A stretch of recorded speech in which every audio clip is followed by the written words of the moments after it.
I was never supposed to be the story, hell. I spent 35 years making sure the story was about someone else. But here's the part they don't tell you about serving your country. You can have medals from 3 presidents, your picture shaking hands with generals on the wall, and still end up in handcuffs on a muggy Thursday, just because you went to buy bread and heart medicine. Let me back up a sec, because you gotta understand, I thought I'd seen it all. But nothing prepares you for watching your own dignity get ground up in the gears of small-town justice, especially when you know the world's watching. I'm Walter Harrison, retired Chief Master Sergeant, Air Force Intelligence, 3 years a widower in a Pinewood, Georgia transplant. The day all this happened started like any other precision, routine, the whole military drill. Made my bed tight enough to bounce a quarter, brewed coffee exactly 4 minutes, read the Gazette front to back, planned out my day like a mission. That day's mission?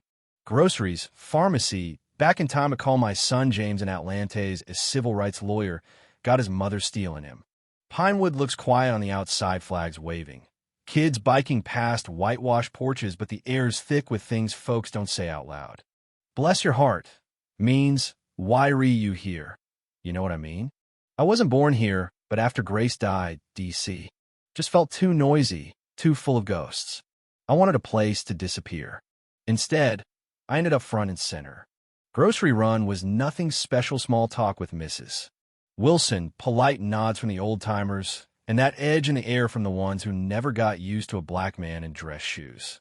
Then pharmacy, routine until it wasn't. 2 deputies parked outside, watching. I felt it before I saw it, that old sixth sense from years spent reading danger on faces. Sure enough, as I'm heading back to my car, groceries in one hand, or so I thought.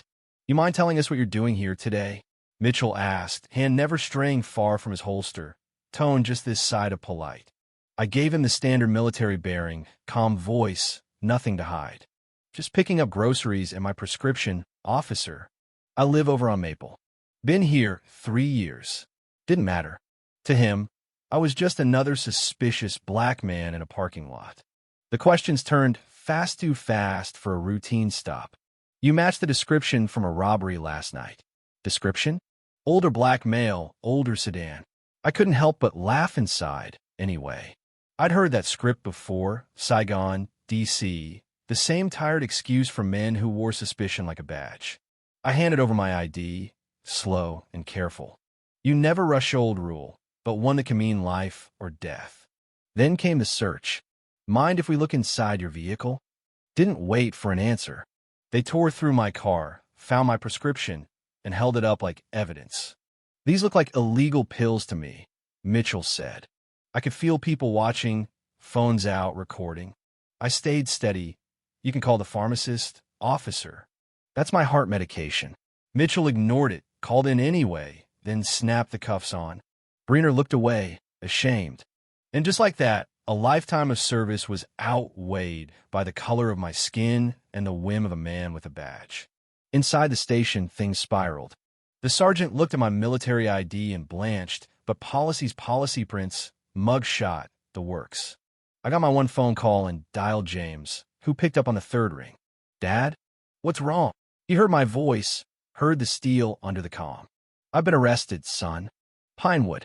Suspicious behavior and medication. Yeah, you know what this is. Silence, then. I'm on my way. And I'm calling people. I knew what that meant, friends in places that still owed me favors. They stuck me in a cell with a Latino construction worker and a young white kid coming down off something. What are you in for? The Latino asked. Existing while black. I answered, and he just nodded, understanding more in 3 words than Mitchell ever would. Well, I didn't know while I was cooling my heels, my prince set off alarms in a secure government building up in Virginia. See, you don't serve in intelligence for decades without the system keeping tabs. An analyst named Chun saw my name and flagged it. Next thing you know, my old mentee, FBI Director Elaine Morris, gets the call. She owed me more than once. Her career survived because I kept her secrets and pulled her out of trouble. She didn't hesitate. Within the hour, the feds were in the air, headed straight for Pinewood. Meanwhile, at the station, cracks started showing. Breener pulled the sheriff aside, confessed Mitchell's pattern-planted evidence, targeting black folks. The sheriff, Daniels, started putting it together, watched the footage, saw for himself how bad it looked. "Are you out of your damn mind?" He barked at Mitchell, who doubled down, "Call me boy." And "you people." The room went cold. For a moment, I saw every room I'd ever stood in where my skin spoke louder than my words, where the uniform shielded me from everything except the invisible lines people draw. By then, it was too late for cover-ups. The phone rang nonstop. Pentagon, Atlanta, DOJ. News crews outside. When the FBI choppers landed, the whole building trembled. Elaine Morris strode in, all command and presence, agents fanning out. "This is a federal intervention," she announced, looking straight at the sheriff. "You're done here." She saw me still in cuffs. Her eyes flashed with something like pride and anger both.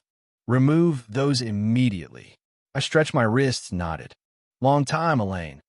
She smiled just for a second, then turned back to business. In the chaos, Mitchell lost it. Blamed everyone but himself. Called me every name but the one I earned. Breener finally spoke up, on the record, admitting his silence, owning his failure. It took guts, late but better than never. That night, as the station turned into a federal crime scene and community leaders led chants outside, Daniels came to me, apologized, tried to make it go away with a handshake. "It's too late for that," I said. "The process needs to play out, and Mitchell needs to answer for what he's done." For the first time, he looked at me like he really saw Minute as a suspect, not as a symbol, but as a man. What followed changed Pinewood forever. Civil rights investigation, department overhaul, new leadership, oversight board. Breener resigned, joined the board, finally found a purpose beyond his badge. Mitchell ended up in federal custody, still shouting that he did nothing wrong. The town split. Some folks call me a troublemaker, others a hero. But the truth is, I just wanted what any American deserves: dignity, respect, justice.